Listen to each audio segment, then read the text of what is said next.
Welcome to the Achieve Results Nutrition and Wellness Podcast, the ultimate guide to feeling and looking your best.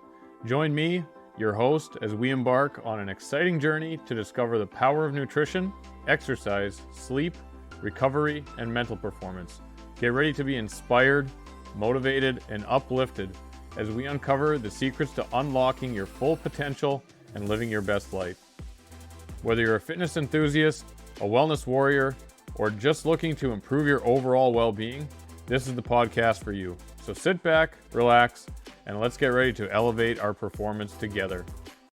We're going to get into the 4 factors of metabolic individuality. I literally do think that this could change your whole outlook on eating or dieting, however you want to think about it. I really am a huge believer in that if you're going to work with a nutritionist or a dietitian, you have to be working together. So we need to make sure that we're taking care of ourselves basically first. Not a lot of people get told that they need to create individuality. A lot of people get told they need to fall in alignment and just do better with what they've been given. So these are the 4 things, 4 P's: psychology, personal preference, and practical circumstances. So these are the 4 things that we can really do a better job of understanding about ourselves so that we can create a plan that's a little bit better for us. So the physiology. So we're all unique genetically, right? And because of that, we have variability within hormones. Everybody's going to have different kind of like hormonal structures. Everybody's going to be variable in their hunger, their energy, their cravings, and their response to those things. Some of us binge, some of us don't. Some of us have more leeway with those nights where we overeat. I guess like a good example is one person can go have a donut or something like that and move right along with their day and just like it never happened. Whereas if another person has a donut, it might send them in like a total tailspin and they might end up just like binging on food for the next week or something like that and can't get themselves back under control. So these are the types of things that we have to consider about ourselves. And this is where the individuality thing comes in and how we need to start understanding our response to certain things. So if you're one of those people who has the binge effect from eating a donut, then that doesn't make you a failure or like a loser or anything like that. It just, is what it is, right? And that's a response from your body that you need to understand and you need to start to work within. So maybe your leash is not as long as other people's, or vice versa. If you can have the donut and move on, then maybe you don't have to really worry, right? You can get away with having a snack once in a while and not really worrying about it. So it all depends, right? And we also all have an individual reaction to dieting, which is, I actually have a cool study to refer to up next, but obviously everybody reacts different. So it's like, we've all seen it. You get together with your best friend, you guys do the elimination diet. You got together with your friend and you did my January reset diet in the new year.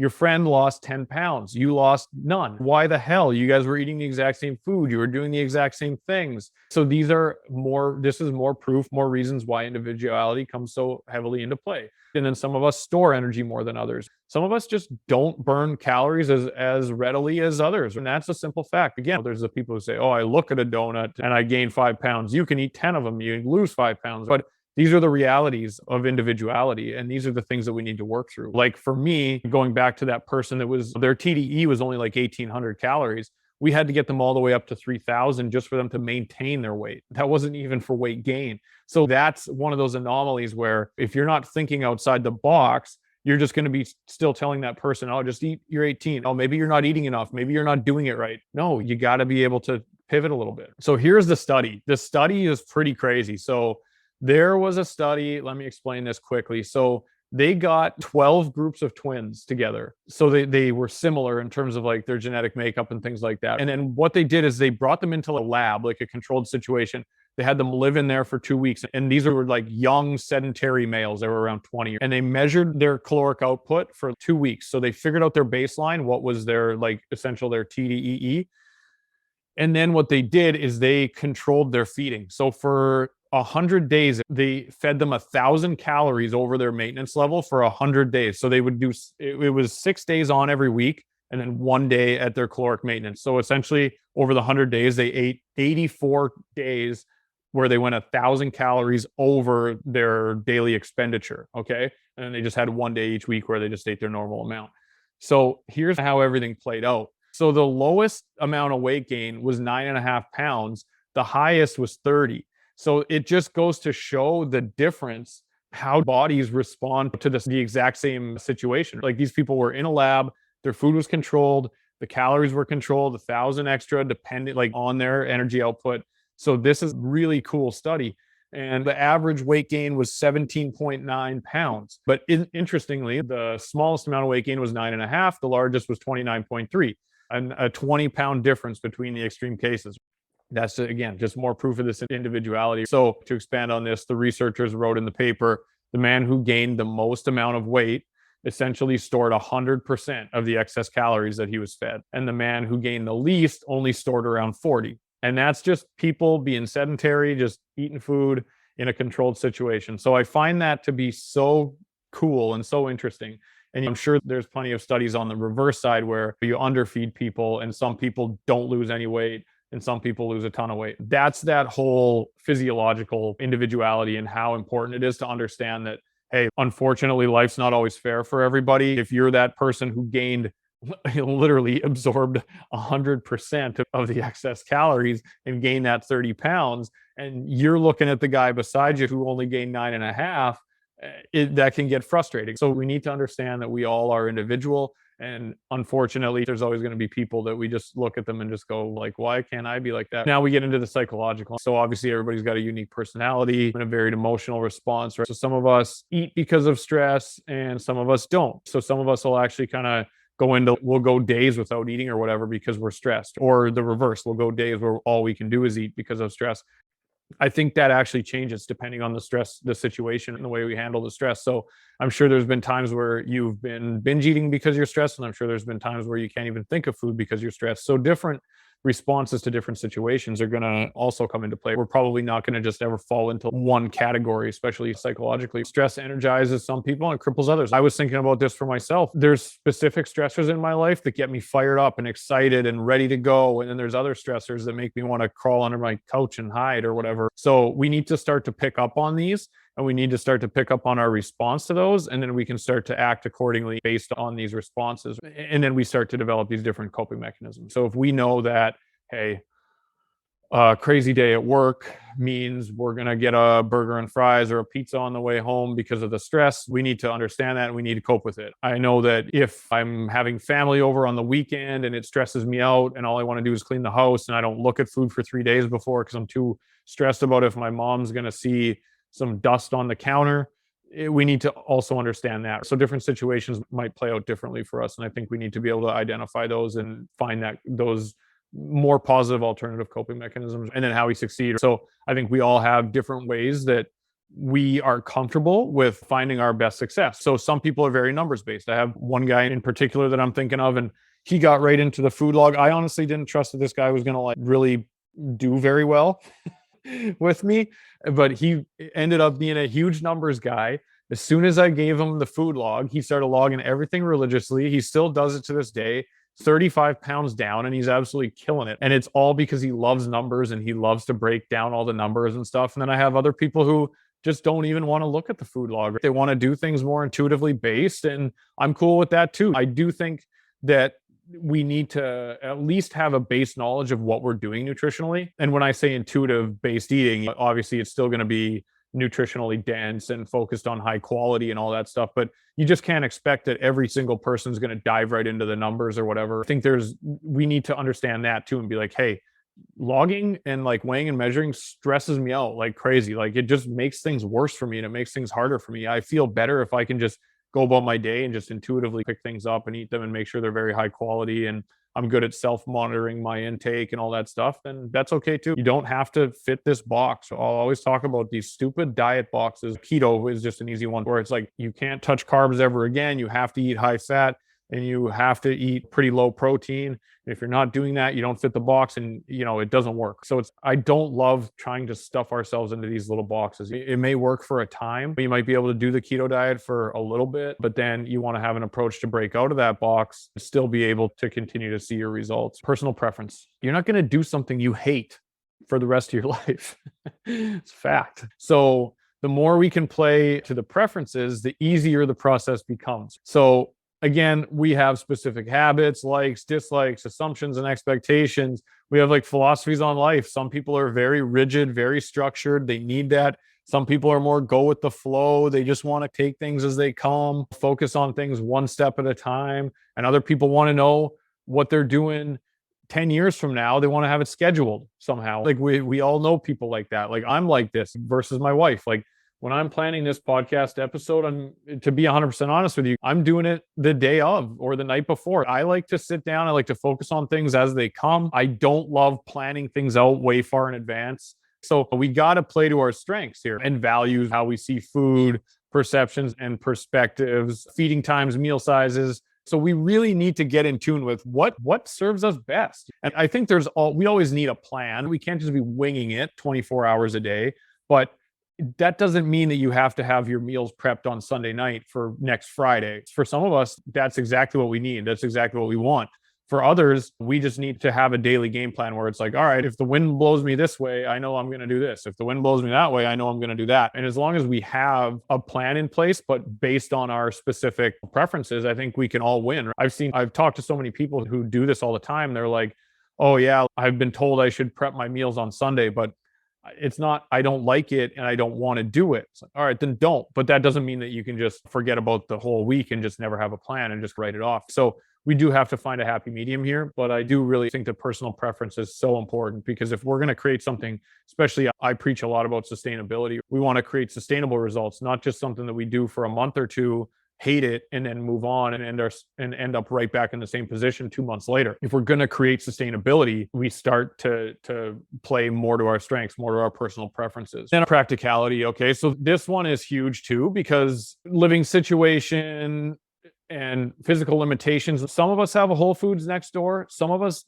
don't have a grocery store within 10 miles of us, or we live out in the country and there's very limited resources. So depending on living situations and demographics and things like that, we're all going to have different. I'm super lucky being in New York, like in Long Island. I've got a deli. I can probably walk to 4 different delis in 10 minutes. So if I ever need anything, I can go to the deli. I've got 2 grocery stores within another 2-minute walk, and I've got a Whole Foods 2-minute drive.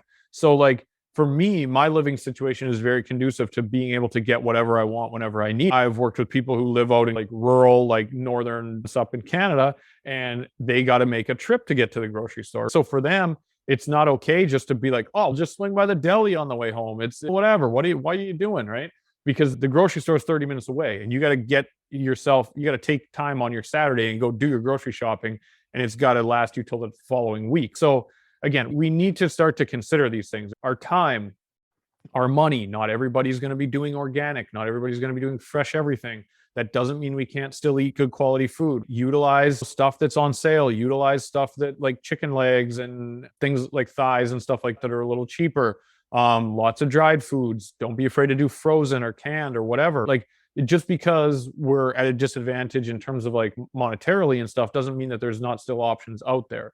And even they've done studies what would be considered healthy as opposed to like doing a lot of like fast foods and prepared foods. It's only like maybe like $1.50 difference or something throughout the week. It's like a very small number, which most of us can probably absorb. If not, again, that's something else you're going to have to plan for. Physical limitations, especially when it's coming to, a lot of times we feel like we have to do specific things, but they're not working. Like we're feeling tired, we're feeling run down, we're feeling shitty. It's not responding well with our body. So again, just to keep beating ourselves into the ground with that same approach may not be the play. Also past traumas, food or otherwise. Again, I just think it's like some things aren't good practically. I wouldn't have someone who has a past history of eating disorder or something logging their food religiously, because that could get a little bit dangerous. So like things like that. If you come from a situation where you do a lot of binge eating and what triggers you, then maybe having a little more relaxed approach and just having the donut once in a while isn't the play. You wouldn't just hand a beer to an ex-alcoholic and be like, man, it's only one,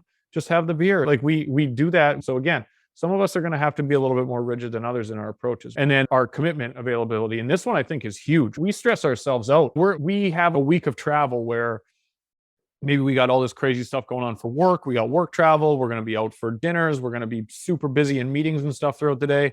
The 100% of your availability to give to your diet that week, okay?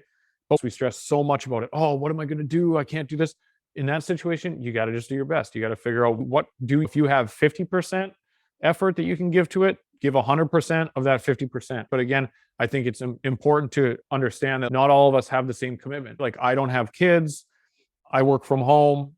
My commitment availability to my diet and my nutrition and my training is a lot different from someone who has 4 kids, works 9 to 5 in an office and commutes an hour a day. And I think so for someone to be comparing themselves to me and trying to do the same thing that I'm doing is just crazy. It's never going to happen, right? So then we get mentally burnt out.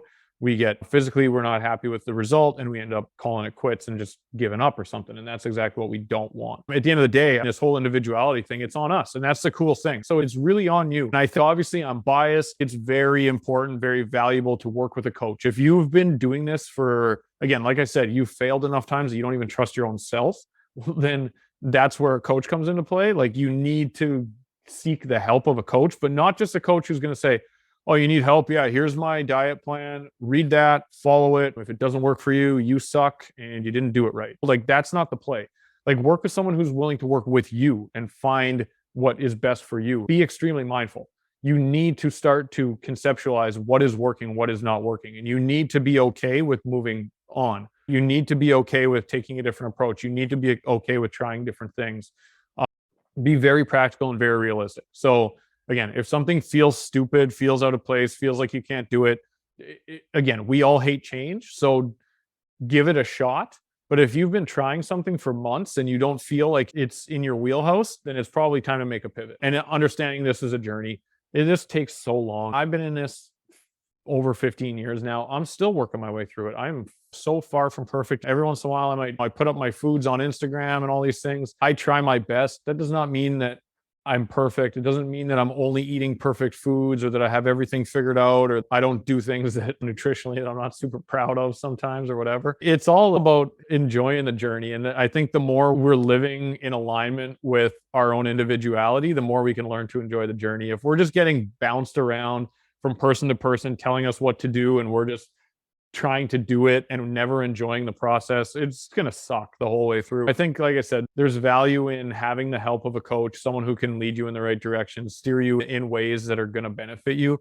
But then also you got to work with that person to figure out what's going to work best for you. Again, it's your ideal dietary approach, yours. So if you truly do feel like something will work, then try it. Worst case is that it doesn't work as well as you planned and you move on and you move past it. But that's where the mindfulness comes in. That's where you got to be smart enough, put the ego aside, be like intuitive and inquisitive enough of yourself and your approach that you can start to pick up on things that are doing good for you and things that aren't doing so good for you.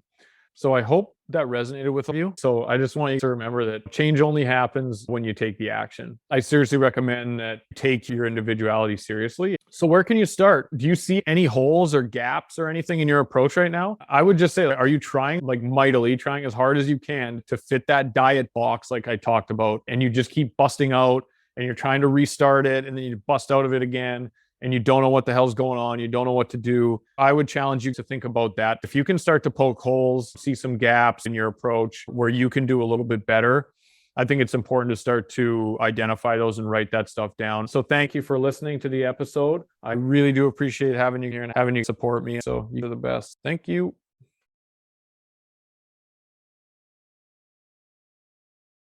Please note that this podcast is not a substitute for professional medical advice, diagnosis, or treatment. The information shared on this podcast is for informational and educational purposes only and should not be used as a replacement for the advice of your physician or other qualified healthcare provider. Additionally, the opinions and strategies discussed on this podcast are those of the guests and host, and do not necessarily represent the views or endorsement of the podcast or its creators. Always seek the advice of your physician or other qualified healthcare provider with any questions you may have regarding a medical condition.